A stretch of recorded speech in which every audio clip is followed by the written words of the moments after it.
Gentlemen, and welcome to another edition of What's Happening. I'm George Binns, and the guest this evening is the outspoken man about town, Jerry Guilebbe. Welcome, Jerry. Thank you, George. Welcome. Thank you.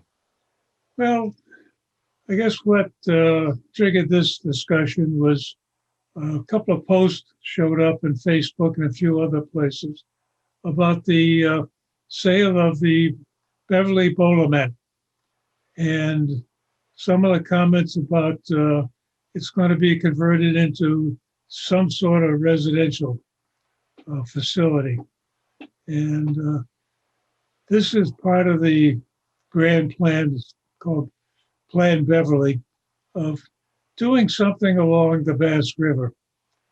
And I guess, Jerry, you got into a back and forth with a couple of people, and you're not exactly enthusiastic about it, I take it. Well, I think my biggest concern after, reading about it and trying to do a little research is that, number one, the company, I believe, has just been formulated. It's not even a couple of months old. They're an Atlanta-based company. They manage over 31,000 apartments, I guess, throughout the whole area here. There are no reviews online about this company, and making me a little concerned about the fact that they're only into apartments. And also part of the article mentioned that the area would have to be rezoned for development, which again, if they did, would allow us another 6-story building like we see on Rantoul Street. The last thing we need is another 6-story building on the waterfront.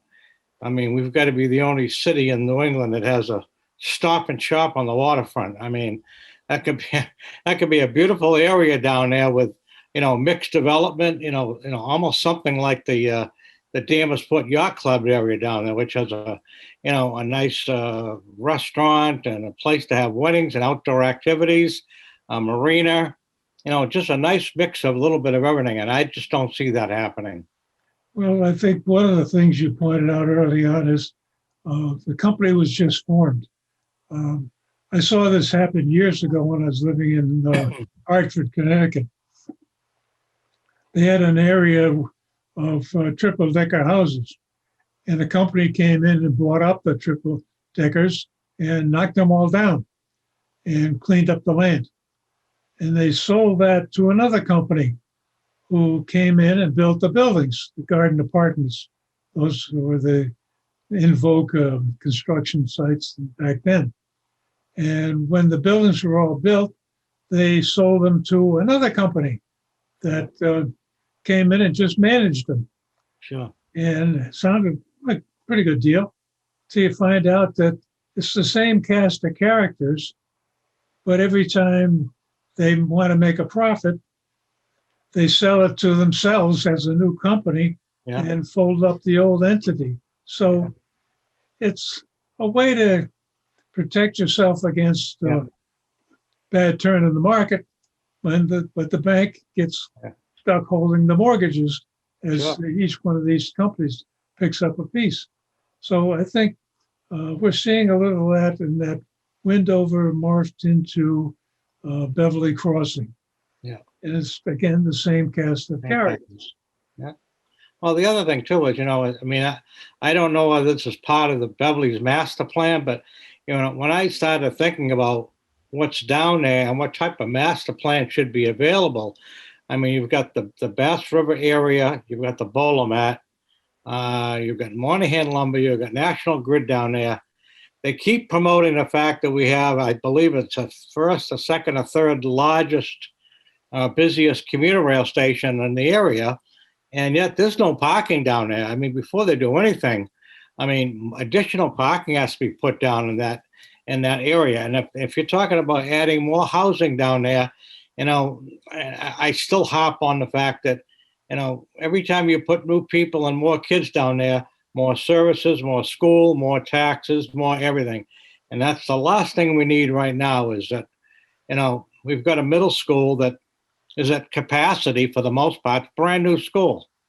And it just bugs me, the school capacity problem is the way the state finances it. Yeah. If you want to get state support, and we got about close to 50% of the cost Yeah. of the middle school from the state, Yeah. which really means it's taxpayer dollars that came out of your That's or my right. back pocket. But Yeah. it made the round trip to Boston. Yeah. And they tell you how big a school you can build. They set Yeah. the enrollment. That's And right. the high school ran into the same problem when they built the new high school. Yeah. It was almost at capacity within a year or Right. two. And this is just the way the state does it. So, Yeah. And the other thing is, there's so many projects in the city going on right now with now 3 new ones being planned with, the one at the Beverly Golf and Tennis Club, that intersection, the one at Henry's Market, and I forget where the third one is now, but, we still got Cabot Street, lower into Cabot Street, which is now in its 3rd year, still haven't been finished. yeah. And I keep asking a question and I don't get an answer. Is it going to be done this year, next year, or 2 years, or 5 years? And I think along the same lines with that is, the paper today just said that they settled the suit on the Bass River dredging project. Yeah. I don't know why we should be paying for that. We hired a consultant for this. Why wasn't this found out in the beginning? That this particular dredging was going to be contaminated more than they thought. And here we go again. So now we're another 2 to 3 years away from this. Yeah, whereas I'm stuck with polite comments, but I'll leave it at that. Yeah. There's a couple of adjectives that go ahead of proper planning, but anywhere. But basically, the city and the contractor got blindsided when the Corps of Engineers decided, oh, that's what you're going to put out there. Oh, no, you can't do that. Can't do that, right. Yeah. And so now that, according to today's paper, the city is trying to sue the Corps of Engineers. I mean, I just almost have envisions that same situation is going to happen down at the Bollemac property. Once they start digging that area up down there, there's a lot of contamination down there from years and years and years of various, type of businesses down there. And, I hope they're thinking about that when they go to develop this area. Well, the Bass River is downstream from the shoe. Yep, absolutely. And So- National Grid. Yeah, and that's where I guess a lot of it started. Yeah. And all the buildings along Park Street haven't been helping it out either. Yeah, maybe it all gets into the sewer and the waste system and it goes to Salem and they take care of it, but I don't know. And it's hard to find out any of the details as to what's really going on. And the idea of suing the Corps of Engineers, even if we win, it will take forever. So I think the point you're making is valid. It's another manana project that's will drag out. Well, I mean, again, along that same area, I mean, we're again, and I don't want to point the finger at anybody, but this waterfront restaurant, now we're out into September of 2022 now. I mean, my God, we've been waiting for a restaurant down there since 1990. I'm almost willing. That's put McDonald's back. Really. It's just that things seem to just drag on and on and on. And again, some of it legit and some of it I don't understand. Yeah. And part of the problem is dealing with the state, and they've got their own time frame, and we aren't their only problem. We got to recognize that.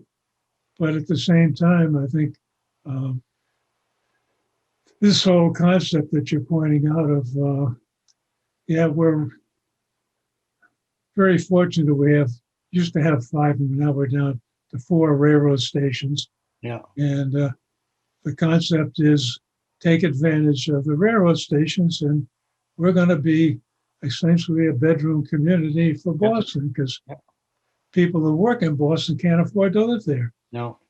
No, And pretty soon we're in, well, right now we're in a situation sure. where a lot of people that work in Beverly can't afford to live here either. No. So um, got into a discussion with Wes Slate at the Y a couple of weeks ago because I've been running a series of shows talking about what's the character of Beverly. And that's really hard to pin down. Yeah. And Wes said, oh, the character of Beverly has changed. You know, that's not very satisfying in the No. long run. No. How do you stabilize change? Yeah. And so I guess being a longtime resident, what do you think is the character of Beverly? You've been I around think for a while. I think we lost the character. I mean, to me, Beverly was always, you know. I mean, I was brought up here. My parents were brought up here. My grandparents. It was always, well maintained.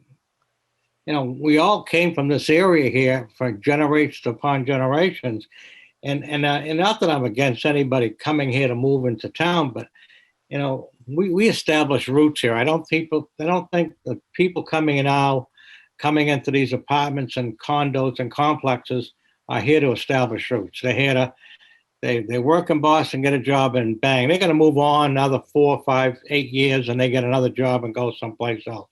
Now we become a bedroom community for people coming into town. We had a discussion a while back with Chris Silverstein when she was running for Ward 3. And one of the comments she made was when she graduated from college, she got a nurse teaching degree, and she couldn't afford to live here. Oh. And she had to end up getting a roommate. So the two of them rented an apartment, and they started out their career teaching in the local school system. Yeah. In that situation. And I think one of the things that a lot of people are recognizing is it's hard to move from an apartment in Beverly to a house. Yeah. And the housing prices are just going out of sight. Yeah. So it gets to be, I think, as you say, that you're here for a little while until you find a better job. And if you want to have a house with the picket fence and the lawn and all that good stuff, you got to go someplace else. Yeah. So it makes it a sort of a transient community. And again, I know it's expensive almost any place you go now, but it's like I get frustrated by when I see,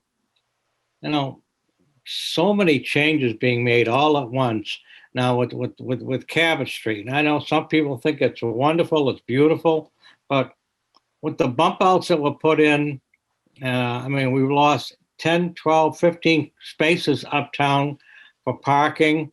You've only got one parking garage out back. It's always full, no matter what time of day. And I understand the city looking to make money with having parking fees go into effect at 8 o'clock at night, but that's a deterrent for people coming downtown to have dinner at 5, 6, 7, or 8 o'clock. I thought originally to have parking meters was to, keep the commuters off the downtown area, but it's keeping the locals from going downtown, I think anyways, Well, that's another thing too, is that if you wanted to shop downtown, it's hard to do. Hard to do.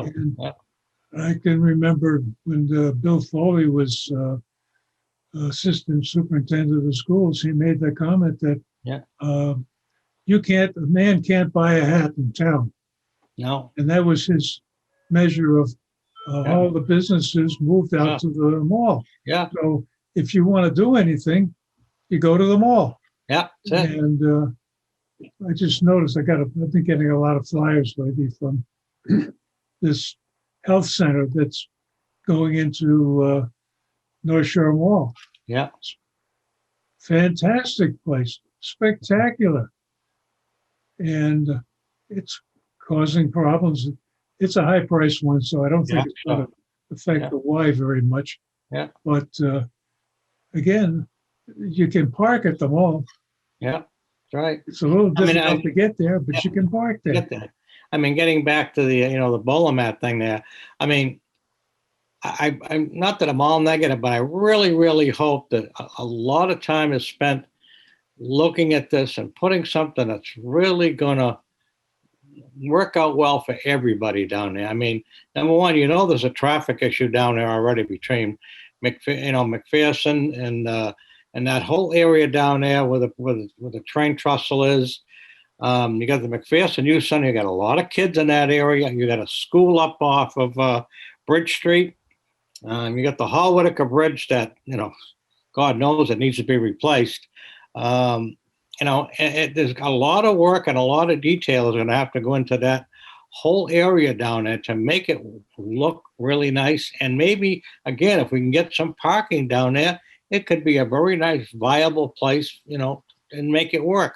A marina or whatever, Well, I think a lot of the motivation keeps coming back to, we've got a railroad station. How do we take advantage of it? Yeah. It means a lot of residential buildings within walking distance. Yeah. So parking is frowned upon. And you go through some of these discussions about new buildings, and they're starting to give various builders, companies relief from the parking requirements of how many slots do you need per apartment. Yeah. Because they're pushing the idea that, well, if you're within 500 feet of the railroad station, then you really don't need that second car. Yeah. Yeah. And yet, when you look at that area, if you want to buy some groceries, it's a long walk from around the railroad station to Stop and Shop, or up to North Beverly, where the rest of the markets are. Yeah. And there's no really reliable public transportation to be able to get to some of these places. So you got to have a car, and maybe two. So we're in a transition of trying to get everybody to walk to wherever they want to go. Yeah. But schlepping, a week's worth of groceries, even at the prices, it's going to be several bags. That's a bit of a challenge. Yeah. I mean, and I think also it's going to be, not that I'm against anybody, but it's like, I think it's going to really be unique, with election coming up this year, that the city council is going to change. It's going to look a lot different than what it is right now. I think it's helpful to get some refreshing, some new ideas in there, some younger ideas. Maybe that'll push people to another direction, another way to look at developing that area down there, and maybe even again uptown. I mean, to me, there are so many projects in the city that are in process right now, and none of them are completed. It's like, we're going to start this Bridge Street 1A project. We haven't finished Cabot Street yet. We've got streets in this. I haven't seen a hot top truck in the city of Beverly all year. I don't know if they're doing road servicing this year or not. I know we got money. Yeah, well, my wife and I used to go shopping Tuesday mornings, and we come back along 97. Yeah. And hit the intersection by Henry's. For the last month or two, it's a different intersection every time we get to it. Sometimes it's marked out, sometimes it's not. Sometimes you detour. So it's like you say, they're working on it. Yeah. And the grand scheme is to put a rotary in there. Yeah. And so that's going to be torn up for a long time. Yeah. Yeah. Now the McPherson Center, that is city-owned property, correct? Say again? The McPherson Youth Center? Yeah. That's owned by the city, right? Okay. I mean, that's another night. I mean, that's the other thing that kind of irks me, is that we have all these large corporations coming in, and we're forever giving them tax credits to come in here. It should be the other way around. And we should say to them, hey, you want to build something down there? Why don't you build us a place for the kids to play down here? build us tennis courts or build us basketball courts down there. That youth center could be a great place to expand for the kids in the wintertime down there, play basketball indoors, or volleyball, whatever the case may be. And I don't know why we don't pursue that. The Ward 6 City Councilor, Yes. Dominic Copeland, Copeland, he mentioned that, yes. he's been very active about, and we did a show with him talking about, we need something for the teenagers, the kids between 12 and 16, 17. Yeah. They maybe have a license, but they don't have a car yet. Yeah. So there needs to be a place for them. And the problem he was pointing out is, we've got a lot of parks in the city, but they're really geared towards the younger kids. Absolutely. Yeah. And this gets to be a situation where the older kids get there, they get a little rambunctious. Yeah. Somebody calls the cops, it's too noisy. Yeah. And it's not a good situation. And you got to recognize the kids have no place else to go. Yeah, absolutely. So your point is, I think, a valid one, that instead of getting money in lieu of affordable housing, which is the usual ritual, put together some money and come up with a teen center. That's right. Yeah. McPherson is almost there. It just needs a little bit of loving care. Yeah, absolutely. No, I think it's a great idea. I don't know what else more to say about that at this point. I just hope we get it done. I just hope we get it done right. That's all. Okay, quick question then. Okay, if you were running for city council, what would your campaign be based on? I know this sounds crazy, but my campaign would be how I run my household. And I told somebody this. I don't leave my house in the morning and go to Stop and Shop and spend $500 and then come home and say, oh, gee, I only have $200 in my checkbook. I got to go $300 more. So I'll get it somehow. It should be the other way around. I got $200 in my checkbook. I go shopping and I spend $200. Yeah. The city is taxing first, spending first, and then decide how much money they need. And it's year after year after year after year they do this. I mean, we just gave the schools another, $1.8 million again. During this, pandemic we just had, they weren't saving any money. Schools were closed. Electric bills should have been down. Transportation should have been down. Everything should be down across the board. I don't understand the spending part. They love to spend before then they go out and raise it afterwards. Yeah. Well, I think Scott Hausman made the point that year after year, both Cahill and Scanlon before him also come up with the maximum tax increase that's allowed by Prop 2.5. And he doesn't know how to stop it. It's more than 2.5. Last year was 4.5. That's another one of these magic things that, it's Prop 2.5 plus the new property construction. Yeah. And by the way, we got a CPA too, which is another 1% or so. Yeah. So there's all those things that keep popping into that. You think you have some limits on it, and you have some limits, but they're flexible. Yeah. And we don't know the whole story. So that's one of the things I would like to see in a city council. If somebody would come in and say, hey, why are we doing this? Yeah. And vote no until we get a better answer. I mean, I did it last year. I went to the city council meeting last year and I showed them, I says, here's your budget. $134 million. Let's start there. That's how much you raised last year. Let's put a budget together to spend $134 million. And you come back with the variance and tell us where the variances is. If it's $1 million or $1.5 million, we say, well, you know what, we can get a little bit here, a little bit there, and we'll all pick and choose. But, it's like, don't worry about it. We'll get the money somehow. And it's like, every year our tax rates are going up, not by $20, $30, $40. It's $100, $200, Yeah.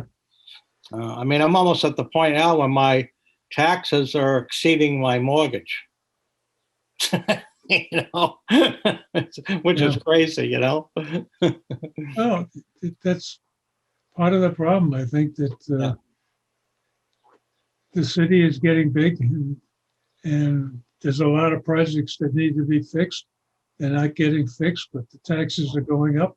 Yeah. And that's a disconnect. I think I would like to see a city councilor start to explain to us, this is how we do it, and this is why it's done that way. Yeah. Yeah. So I just I- don't see that.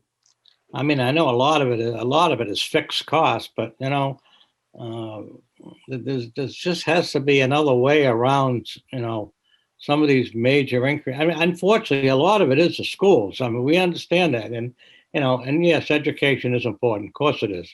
You know, I would never say we're not going to educate our children, but I think we should take a really long, hard look at, you know, what is really going on there. I mean, we've got what, a couple of 300 administrators. We got counselors, adjustment counselors, and aides, and this, and I mean, Jesus, you know, come on. We need teachers, people that teach school. Yeah. Yeah. You know, so And again, this comes down to, we need an explanation of where our yeah, money is being and so on. spent and why Yeah. it's being spent. Yep, And I Yep. just don't see that. yep, I don't either. So Anyway, okay, we've had a half hour of fun, believe it or good. not. All right, George. And any final thoughts?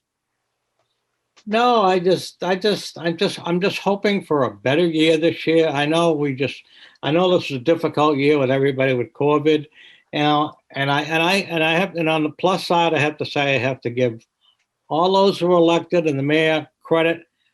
We went through a very, very tough year along with the state as far as keeping everybody safe and trying to keep things under control. And for the most part, I think they did a fairly decent job on in Beverly.